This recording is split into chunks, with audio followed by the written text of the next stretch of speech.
Hi, Leonie. How are you today? I'm great, thanks, Leonie. So I'll introduce you in a moment. So just wanted to introduce the topic for today is about self-reflection, reflecting on 2020 last year and thinking about how can we make 2021 a better year for us. I was talking to Leonie recently and we were talking about mindset, and we thought we'd like to just share our personal experiences of last year and how we can create and make this year a better year for ourselves and for everyone around us. So just to introduce Leonie, she is a career coach and she has her own business called Career Talk. And I've been working with Leonie for many years, over I think more than 7 years.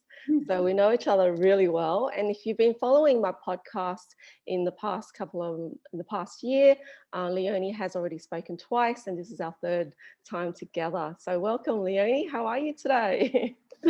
Thanks so much, Leonie. It's always a delight to speak with you. And for some of the listeners, yes, we both, who don't know us, we do both have the same name.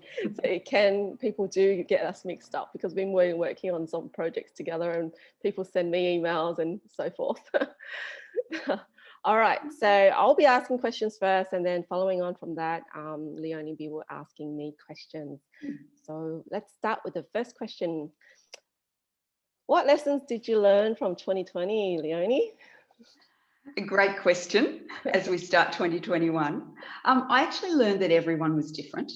And I realized that everyone had different ways of coping, coping with the uncertainty, coping with loss, coping with, different ways they expected things to go. So yeah, everyone was different.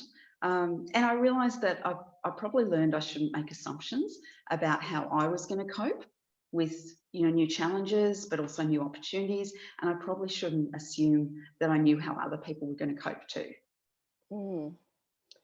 Everyone is different. And I think we can all agree that 2020, we saw how everyone, our family, friends, work colleagues, respond to the change, right? Absolutely. So and ourselves, of course. And you witnessed my journey as well, which we'll talk about later. So how will you apply some of the things you've learned last year in 2021? Well, I think in light of that, I do want to be more flexible in my expectations of myself and my expectations of others. So for me, it is trying to take that more compassionate view. And it is about, I guess, being kind and curious as I notice, what I'm feeling, what I'm thinking, what I'm doing. And not immediately rushing to that judgment, but just holding off a little, just taking a moment to notice and then to accept what's happening, what I'm feeling, but then to evaluate and then to think about, well, is this really serving me well? Or, what might I need to adjust in terms of this? So I want to do that for myself, but I also want to do it as I relate to other people as well. So you mentioned be kind and be curious. What do you mean by curious? I think it comes down to that automatic reaction that we, when we notice something, we make a judgment about it. And, it might be that we think it's good or bad or should or shouldn't, or always or never, those things. And what I want to try and do with curiosity is to just stop and think about, oh, that's interesting. I wonder what's happening here before I then go to, make those judgments. Yeah, I really like that. I really think we do, if we have a little bit more curiosity in how we feel, what's going on for you, and in that way, then you can, as you mentioned, evaluate what's going on, and then you can then improve your life by being curious. Yeah, by being curious. Yeah. Yes. And so how do you hope that 2021 will be different for you? Yes, I know a lot of people felt like the end of 2020 was drawing a line in the sand and, suddenly 2021 would be different. And I do hope it's different in terms of external restrictions. I want to get on a plane. I want to see my family again. I want to be running face-to-face workshops again. You know, there's a lot of things that I would like to be different in terms of external events and things. But I do realise that I can't necessarily control a lot of that. And so I think what I'm going to be doing and wanting to be different in 2021 is to be focusing on what I can control. And that's really for me things like my expectations, my attitudes to things, my motivations, my actions, my habitual patterns of thinking. So I am in control of those if I want to be. And so what I want to do is pay more attention to those and to think about, how I can be managing those areas and controlling what I can control in the best possible way to achieve, the 2021 that I want to have, which is, I think for most of us, a balance about achieving the things we want to achieve in work, achieving the things that we want to achieve in relationships, in leisure and relaxation, and a whole lot of things. So, my aim is to focus on what I can control. And if we do focus on what we can control, then we will probably be more happier with ourselves, right? Yeah, I think so. I think the dilemma is that when the focus is on what you can't control, then it keeps you in that negative frame because there's no way out of that. And that negativity really is not a very happy place to be. So I don't think that means dismissing the negative impact that external things have.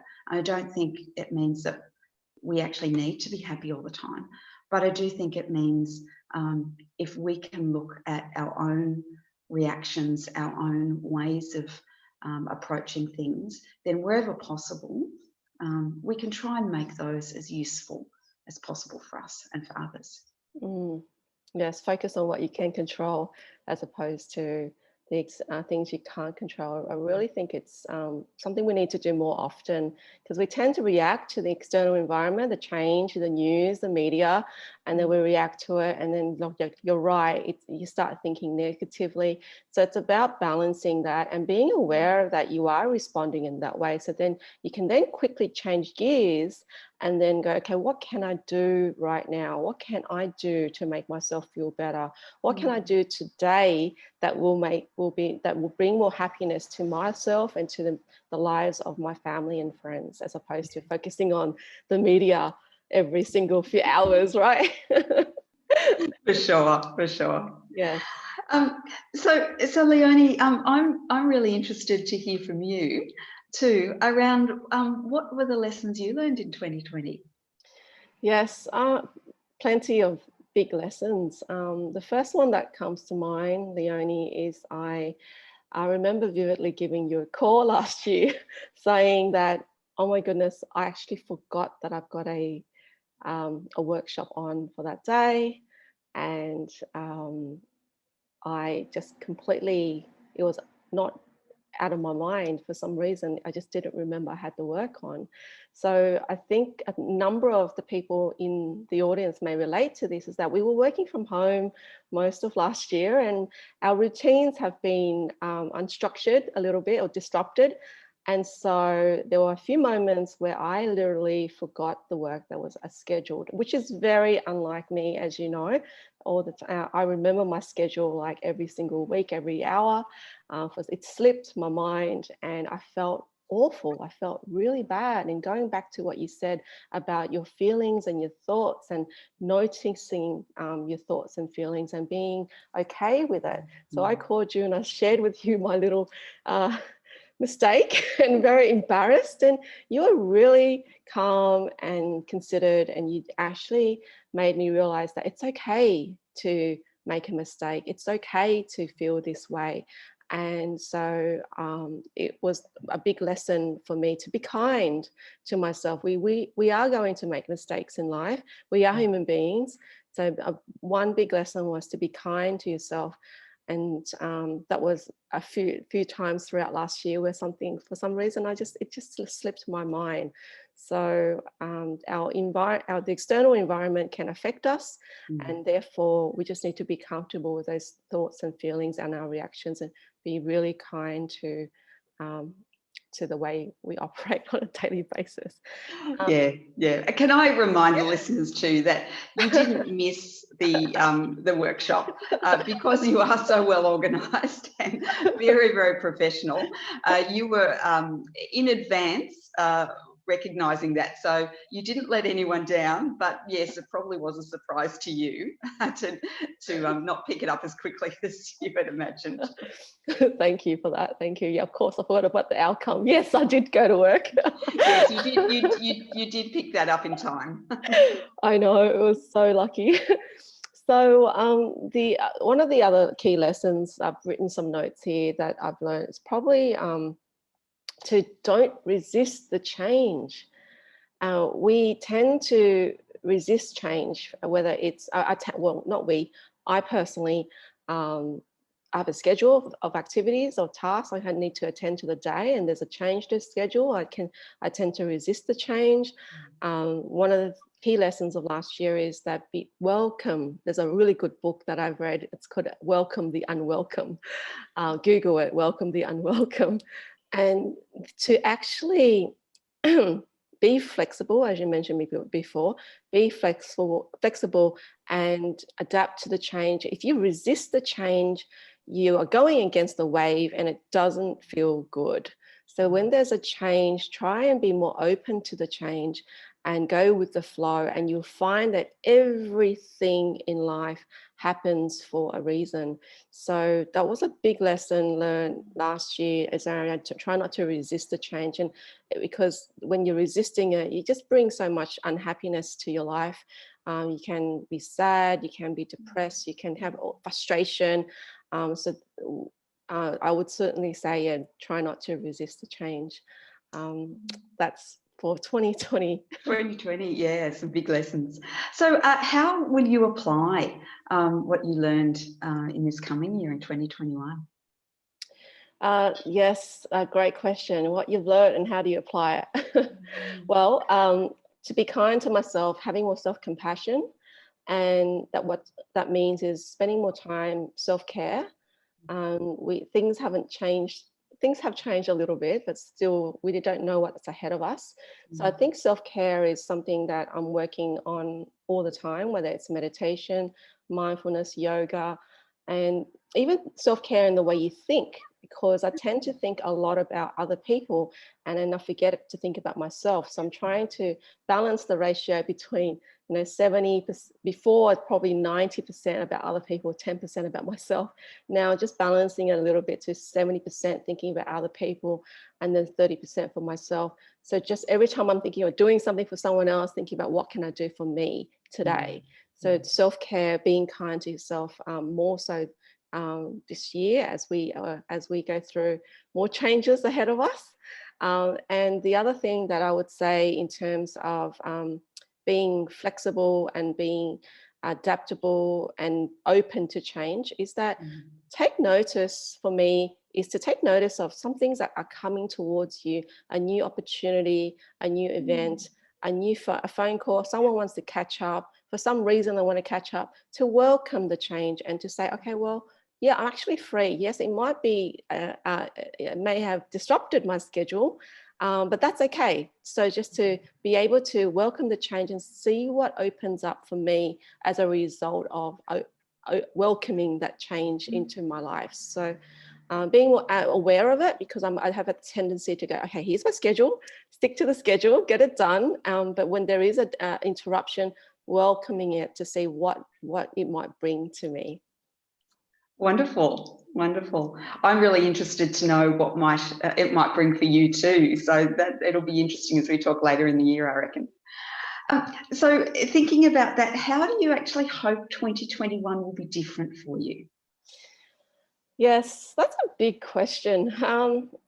One of the things I've noticed in the past few years is that I always look forward to the new year. It's like new year, new goals, new opportunities, and hoping that the year will be better all the time, the next year, the next year. And I've learned one thing personally is that sometimes it doesn't get better.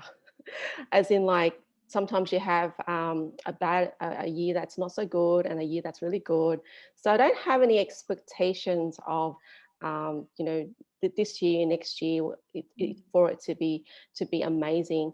In the way I live is simply just to be grateful on a daily basis, just to be content with what I have, just to see the abundance in my life, friends and family, the variety of food we have. So just to be able to be on a daily basis, whether it's this year or next year, to be mindful, to be grateful, to be happy, and be comfortable with your journey, whatever journey you're going through. Be comfortable with that journey and feel the emotions and be kind to yourself. So I think if you just practice those simple things that seems like a lot, but every single day, then whether it's this year or next year or the year after, it doesn't matter.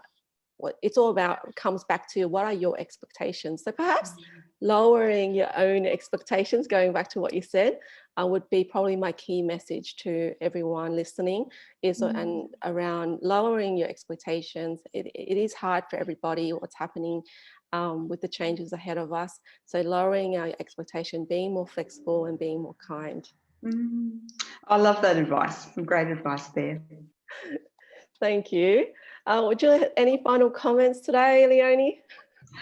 No, thank you for the opportunity to talk. I think it's really a great opportunity to stop and reflect, and asking those questions really did make me start to think about, a lot of this is in the background of our minds. We know we learned lessons, they're sort of swirling around, but sometimes bringing those to the fore can be really good. So maybe just for people to maybe take a few minutes, some quiet time to actually let those things come to the front of their mind, so that they can then think about how that impacts what they do for the rest of this coming year.